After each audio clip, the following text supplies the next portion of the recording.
নমস্কার বন্ধুরা, moms kitchen বেঙ্গলিতে আপনাদের স্বাগত জানাই। বন্ধুরা, অনুষ্ঠান বাড়িতে আমরা যেমনভাবে এঁচোড়ের কালিয়া খেয়ে থাকি, বাড়িতে রান্না করলে ঠিক সেই স্বাদটা আর সুগন্ধটা কখনোই আসে না, আর ঝোলের লাল রঙটা তো একদমই আসে না। আজ আমি আপনাদের সাথে সেই গোপন পদ্ধতিটা দেখাবো, যেইভাবে রান্না করলে আপনারা ঠিক অনুষ্ঠান বাড়ির স্বাদটা বাড়িতে ঘরে তৈরি করতে পারবেন। রেসিপিটা প্রথম থেকে শেষ পর্যন্ত দেখার অনুরোধ করছি। আসুন আর দেরি না করে রেসিপিটা শুরু করি। আমি গ্যাসের উপরে কড়াই বসিয়ে কড়াইতে জল দিয়ে দিয়েছি, তার ভেতরে এঁচোড়গুলোকে দিয়ে দিয়েছি। এঁচোড়গুলোকে আমি একটু বড় বড় করে কেটে দিয়েছি। বন্ধুরা, আপনারা দেখছেন এঁচোড়ের সাথে আমি এঁচোড়ের ভেতরের অংশটাকেও সেদ্ধ করে নিচ্ছি।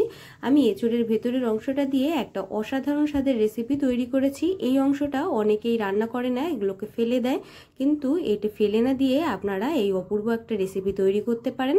আপনারা আমার চ্যানেলে গিয়ে সেই রেসিপিটা দেখতে পারেন। আমি এঁচোড়টাকে লবণ আর হলুদ দিয়ে ভালোভাবে সেদ্ধ করে নিয়েছি, আর সেদ্ধ করার পরে একটা পাত্রে নামিয়ে নিয়েছি। এবার চলুন আমরা মশলাটা তৈরি করে নিই। আমি একটা মিক্সার জারে আগের থেকে টমেটোর পেস্ট করে নিয়েছিলাম, সেটার আমি আলাদা করে দেখাইনি। তার ভেতরে আমি দিয়ে দিয়েছি জিরে, আদা, রসুন, অল্প পেঁয়াজ, লঙ্কার গুঁড়ো আর অল্প করে জল দিয়ে আমরা একটা স্মুথ পেস্ট তৈরি করে নেব মশলার। কড়াইতে অল্প করে তেল দিয়ে আমি আলুগুলোকে ডুমো করে কেটে রেখেছিলাম, সেই আলুগুলোকে আমি লাল লাল করে ভালোভাবে ভেজে নিয়েছি। আলুগুলো ভাজা হয়ে গেছে, এবার একটা পাত্রে আমি ভেজে নেওয়া আলুগুলোকে তুলে নিচ্ছি। ভেজে নেওয়া সমস্ত আলুগুলোকে আমি একটা পাত্রে তুলে নিয়েছি। আর কড়াইতে থাকা একই তেলের মধ্যে আমি এখন দিয়ে দিচ্ছি তেজপাতা ফোড়ন। তেজপাতাটা যখন তেলের মধ্যে সুন্দরভাবে চটপট করে ফুটে উঠবে, তখন আমি দিয়ে দেব জিরে ফোড়ন। জিরেটা যখন সুন্দরভাবে তেলের মধ্যে চটপট করে ফুটে উঠবে, তখন আমরা দিয়ে দেব কুচি করে কেটে রাখা পেঁয়াজ। পেঁয়াজগুলোকে দিয়ে পেঁয়াজগুলোকে আমাদের সুন্দরভাবে ভেজে নিতে হবে।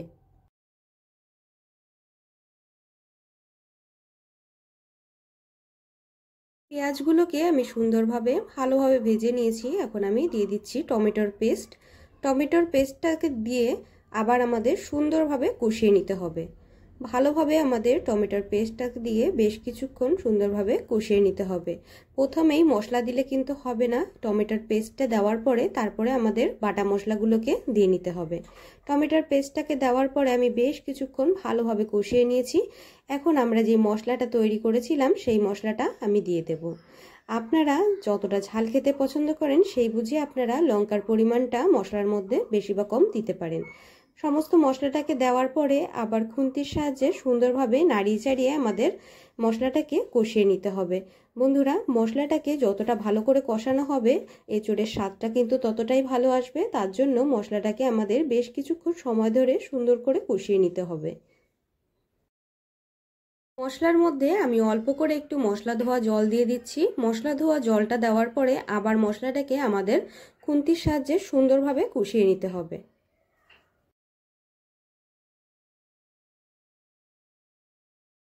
মশলাটাকে আমি বেশ কিছুক্ষণ সুন্দরভাবে কষিয়ে নিয়েছি। দেখুন মশলাটা থেকে তেল ছেড়ে দিয়েছে। এখন আমরা যে এঁচোড়টাকে সেদ্ধ করে রেখেছিলাম, সেই এঁচোড়টা এখন আমরা দিয়ে দেব। এঁচোড়টাকে দেওয়ার পরে আবার আমাদের ভালোভাবে খুন্তির সাহায্যে কিন্তু এঁচোড়টাকে দিয়ে কষিয়ে নিতে হবে। আমি সেদ্ধ করে রাখা এঁচোড়টাকে এখন এই মশলার মধ্যে দিয়ে দিচ্ছি। মশলার সাথে এবার আমাদের এঁচোড়টাকে সুন্দরভাবে কষিয়ে নিতে হবে।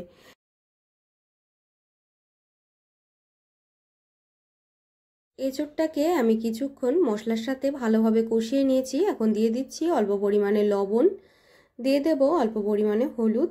লবণ আর হলুদ দিয়ে এঁচোড়টাকে আবার আমরা ভালোভাবে কষিয়ে নেব।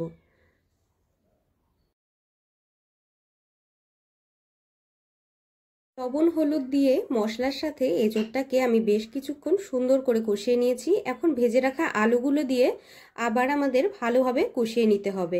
কিছুক্ষণ কষিয়ে নেওয়ার পরে আমি জল দিয়ে দিচ্ছি।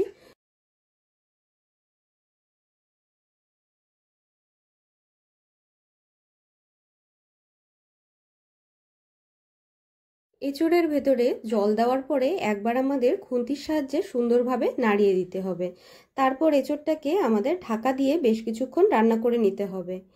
বন্ধুরা, এই রকমভাবে এঁচোড় যদি আপনারা একবার রান্না করেন, আপনারা এই রকমভাবে ছাড়া আর অন্যরকমভাবে কখনোই রান্না করতে চাবেন না।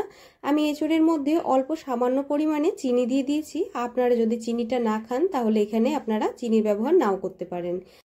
এখন দিয়ে দিচ্ছি 1 কাপ পরিমাণ গরুর দুধ। আপনারা চাইলে এখানে গরুর দুধের পরিবর্তে আমুল দুধও ব্যবহার করতে পারেন।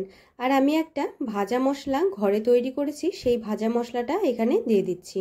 অনুষ্ঠান বাড়িতে ঠিক এই রকমই ভাজা মশলা কিন্তু ব্যবহার করে, যার জন্য ওই রকম স্বাদ আর গন্ধটা আসে। দিয়ে দিয়েছি 2 চামচ পরিমাণ ঘি।